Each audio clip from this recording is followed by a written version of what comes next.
bungad sa amin ni Mama. Kaya naman nagmamadaling bumaba ako ng sasakyan at sinalubong ito ng yakap. Ma, hindi ko na napigilan ang luha ko nang maramdaman ko ang mainit na yakap ng aking ina. May problema ba, anak? Agad na tanong nito sa akin. Ngunit ako rin naman, kinalma ang sarili. Naalala ko na nandito kami upang magsaya at kalimutan ang mga problema namin sa trabaho. Isa pa, hindi naman siguro maganda kung ngayon na lang ulit kami magkikita ni Mama. Tapos masamang balita agad ang sasabihin ko sa kanya. Wala, namiss po kita. Masiglang sabi ko na lang na naging dahilan ng pagtawa ni Mama. Kahit kailan talaga, you'll always be my one and only, clingy daughter. Nagsitawanan ang mga kaibigan ko na nasa likod namin ni Mama. Oh, nandyan pala kayo. Mabuti na lang at sumama kayo dahil marami akong niluto. Saktong-sakto. Masiglang saad din ni Mama. Nagulat naman kami nang tumakbo agad sa loob si Jade. Nagkatinginan kaming lahat. Ah, tita, pagpasensya niyo na po ang sekretarya ko. Medyo gutom na po kasi iyon, utal na saad ni Miles. Ano ka ba? Okay lang. Matagal ko nang kilala yang si Jade. Gutom talaga at matakaw iyan. Naiintindihan ko. Inakbayan ko na si Mama at kasunod noon ay pumasok na kaming lahat sa loob. Pagpasok namin sa pintuan ay ang salang una namin nakita. Doon kaming lahat ay naupo at nagpahinga. Maupo muna kayo dyan. Tatawagin ko na lang kayo kapag handa na ang lamesa. Paalam sa amin ni Mama. Bago pa man siya pumunta sa kusina, ako naman ay tumayo at binuksan ang TV. Gusto niyong manood? Movie. Natigil ako sa sasabihin ko nang marinig ko ang pangalan ko mula sa telebisyon. Agad na napalingon ako doon at nagulat ako na nasa balita na pala ang nangyari. Isang pagnanakaw ang naganap sa main branch ng Via Hotel. Kagabi na sinundan din ng sunog. Ayon sa mga investigator, kay Kyle Silas na CEO ng Via Hotel, higit 5 milyon ang nanakaw, bukod pa rito ang pinsala at tinamon ng sunog. Samantala, hindi pa rin natutukoy kung sino ang may pakana ng pagnanakaw at ng sunog. Napanganga ako dahil sa gulat. Hindi ko inaasahan na aabot ang pangyayari sa balita. Kung tutuusin sa mundo ng negosyo, ay maliit na problema lang ito. Maaaring mangyari talaga ang mga ganitong bagay, katulad ng pagnanakaw at sunog. Pero, ay niya, calm down. Pagpapakalma sa akin ni Harvey, habang hinihimas niya ang aking braso. Kylo? No. I did make sure na magiging 5-8 ang nangyari sa hotel. I didn't know how these reporters knew it. Nagkatinginan kaming lahat. Naguguluhan kaming lahat sa nangyayari. Kung ganoon paano nila nalaman, singit ni Miles habang hawak niya ang kanyang kamay, ang salamin niya. The workers, kinausap po ba ang mga empleyado sa hotel? Lalo na ang mga nagtatrabaho ng mga oras na iyon? Tanong ni V. Yes, kinausap ko sila. That time, we have only 10 employees. The guard, 3 lobby personnel, 2 hotel managers, 3 hotel room attendant, and sagot ni Kylo habang kaming lahat ay seryosong nakikinig sa kanya. 2 janitors, saad niya nang maalala na niya kung sino pa ang nandun sa hotel nang mangyari ang pagnanakaw at sunog. It could be one of those employees, Harvey said. Pero sinabihan ko na sila. Lahat sila. Ang sabi ko, huwag na huwag lang ipagsasabi o paaalam sa iba ang nangyari sa hotel. Napakagat ako sa aking labi habang iniisip at pilit na pinoproseso ang mga nangyayari. Bawat segundo ay nagtatama ang mga paningin naming lahat. Lahat kami ay naguguluhan at alam kong lahat din kami ay may masamang pakiramdam tungkol dito. Spy?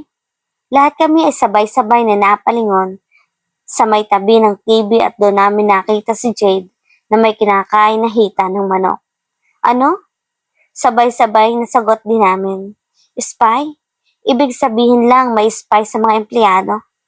Alam mo na, binenta nila ang impormasyon sa mga reporters, lalo na't kilala ang Via Hotel at ang mga kasapi nito.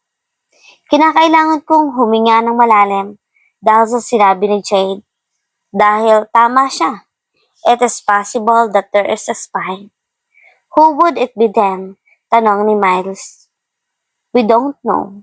Pero aalamin natin iyon. Madiin na sabi ko.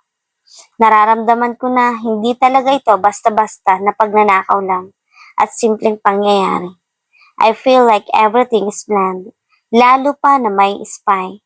Pakiramdam ko ay pinaglalaroan kami lahat ng taong gumagawa nito. Kylo, ikaw na ang bahala sa media.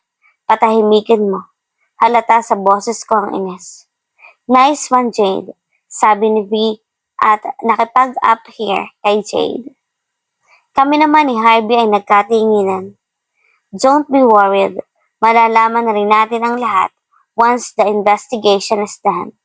Ani niya habang hawak-hawak ang mukha ko at pagkatapos noon hinalikan niya ang aking noo.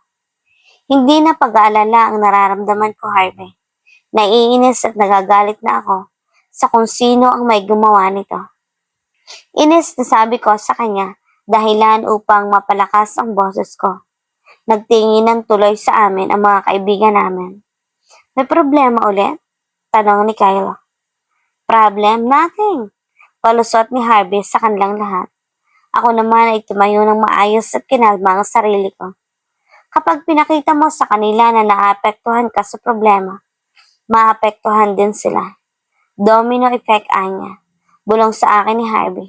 Ako naman ay napakuyom ng kamay dahil sa inis. Ngunit tama siya. Maaaring maapektuhan rin sila sa problema. Katulad ng sabi ko kanina, nandito kami para kalimutan ang problema namin. Kaya pipilitin ko ang sarili ko na hindi maapektuhan. Guys, dalhin ko muna kayo sa magiging kwarto ninyo. Kanina pa umuulan, mainam din. Kung dito muna kayo matutulog, banding na rin natin to. Balato nyo na sa akin to, lalo na't marami tayong gagawin bukas. Agad namang sumang-ayon silang lahat. Dahil doon ay nauna na ako maglakad. Nagulat naman ako dahil ang dalawang kaibigan ko ay yumakap sa akin habang naglalakad.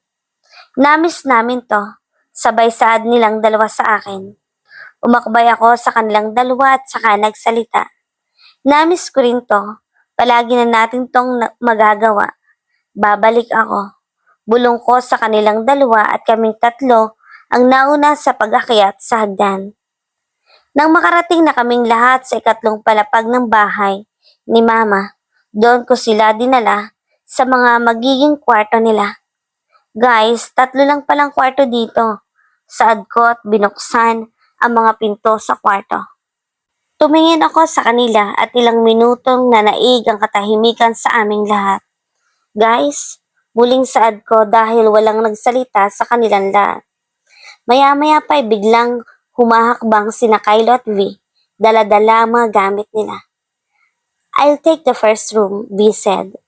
Ako sa pangalawang room, Kylo said, with an annoying smile on his face. Napakagat naman ako sa aking labi, sa kadahilan ng pinipigilan ko ang aking pagtawa. Pumasok na ang dalawa sa kwarto na napili nila at nagsara na ng pinto. Ngayon kami na lang nina Miles, Jade at Harvey ang natira. Anya, wala na ba talagang ibang room? Mahinang sabi ni Jade dahil halata sa mukha niya na namumula siya. I'm sorry Jade, wala na eh. Don't worry Jade, ako na lang ang matutulog sa sahig. Alam mo na, minsan masarap ring matulog sa sahig. Alam mo na, may nabasa ako na good for health yun. Biglang saad ni Miles. Nakangiting lumapit sa akin si Harvey at inakbayan ako. Sabay na kaming natawa dahil sa pinagsasabi ni Miles para lang pagaanin ang loob ni Jade. And I don't mind. You're the girl. You should sleep comfortable. Don't worry, okay lang talaga sa akin. Hirit muli ni Miles. Naglalakad na kami papuntang hagdan. Pababa nang si Jade naman ang nagsalita. Oo na sir, isang gabi lang naman. Matutulog lang naman, di ba? Sabay kaming humalakak ni Harvey. Dahil sa narinig namin, matutulog sa isang kwarto? Alam ko na yan. Ganyan na rin ang nangyari sa amin ni Harvey noong nakaraang araw lang. Pero depende pa rin kay Jade kung susuko na niya ang kanyang sarili. Tayo, saan tayo? Nalingat ako nang marinig ko si Harvey magsalita. Nagsalubong ang mga kilay ko dahil sa sinabi niya. Matutulog ako sa tabi ni Mama. Ikaw, matutulog ka sa katabing kwarto doon sa pangalawang palapag. Saad ko at inunahan na siya sa pagbaba at tumakbo ako ng mabilis. Ay niya, saad ni Harvey. Ngunit rinig iyon ng buong ikalawang palapag. Tumingin ako sa paligid. Mabuti na lang at wala ng mga kasambahay at ang lahat ay nasa kusina. Maliban na lang sa mga kaibigan ko na nasa taas. Bakit? Kunwari pa, hindi ko alam kung anong gusto niyang sabihin at maang-maangan pa ako. Don't do this to me. Nakanguso na sabi niya sa akin habang niyayakap ako. Bakit nag-iinarte ka na naman? Sabi ko habang nakasubsob ang mukha ko sa dibdib niya. Habang siya naman ay sobrang higpit ang yakap sa akin. Tabi tayo, he said in a cute voice. Ako naman ay nagpipigil ng pagtawa ko.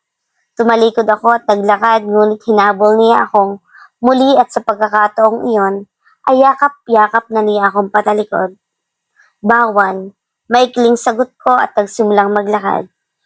Ngunit si Loco ay hindi pa rin binibitawan, kaya naman habang naglalakad kami, ay yakap-yakap niya akong patalikod. Pwede? No! Yes, pagmamatigas niya, kaya naman inalis ko ng kamay niya na nakayakap sa akin at hinarap ko na siya. Bakit ba ang kulit mo? Mataray na wika ko sa kanya. Ngunit sa kaloob-looban ko ay gusto ko na tumawa ng malakas. Why don't you want me to sleep next to you? Hindi mo na ba ako lab? Pabebe na sagot sa akin ito habang nakayuko pa. Mukha siyang bata na inapi. Tumigil ka nga. Hindi mo ako madadala sa pagpapakyut mo na yan. Nanatili lang siya na nakayuko habang pinaglalaroan niya ang mga kamay niya. Sumisingot-singot pa siya na akala mo naiiyak talaga. Sige na nga, sambit ko. Siya naman ay agad na nagtaas ng tingin sa akin at may malaking ngiti na agad sa labi. Pero behave ka lang ha. Baka mamaya maging malikot ka at tapos hindi na naman ako makalakad ng maayos. Tumalon at naghihiyaw si Harvey. Ako naman ay pinagmamasdan lang ang mukha niya na napakasaya. Ang gwapo niya talaga. Promise, only cuddles and sleep. Tumango ako at nagsimula na muling maglakad papuntang kwarto kung saan kami matutulog. Katabi lang iyon ang kwarto ni Mama. Kaya ayaw kong tamang may kababalaghan na may mangyari. Dahil nakakahiya yun kay Mama. Si Harvey naman ay tahimik lang na sumunod sa akin. Binuksan ko ang pintuan at bumungad sa amin ang kwarto na puro puting lang ang kulay. Ang higaan, pader, pati ang maliit na sopa sa gilid nito ay puti. Dumiretso ako sa sopa at inalapag doon ang aking telepono. Pagkatapos noon ay naglibot ako sa loob ng kwarto. Mayroon na rin isang banyo at 2 cabinet kung saan may mga simpleng t-shirt lang at shorts. Ano? Maglilinis ka ba ng katawan? Why? Gusto mo sabay tayo? Inarapan ko agad ito. Kakasabi ko lang kanina na tumigil siya sa ganyang niya tapos ngayon, puro kabastusan na naman ang nasa bibig. Magpahinga ka muna. Tutulungan ko si Mama maghanda ng pagkain sa baba. Walang gana na binuksan kong muli ang pinto, ngunit bago pa man ako makalabas doon ay muling yumakap si Harvey sa akin. You look sad? Parang pagod ka na. Pahinga ka muna, Anya. Huminga ako ng malalim. Napansin pala ni Harvey. Kung kaya't kinukulit niya ako. I'm sorry. Napalunok ako dahil alam ko sa sarili ko na hindi ako okay. Masyado kong iniisip ang nangyari sa hotel at higit sa lahat, may bumabagabag sa akin. na hindi ko alam kung anong dahilan. I know you're not. Like what I said, don't be worried. Maayos natin ang lahat. Huwag ka nang mag-isip na kung ano-ano. Isinuksok niya sa aking leeg ang kanyang mukha at nagsalita muli. I'm always here. Huwag mong sarilinin ang problema at nararamdaman mo. We're in this together, okay baby? I love you. Napakagat ako sa aking labi at ang kabog naman ng puso ko ay agad na bumilis dahil sa sinabi ni Harvey. Dahil sa mga pangyayari na mas lalong napapatunayan lang ni Harvey na karapat-dapat siya. Natutuwa naman ako sa sarili ko dahil hindi ako nagkamaling magmahal muli. At si Harvey, muli ang minahal ko.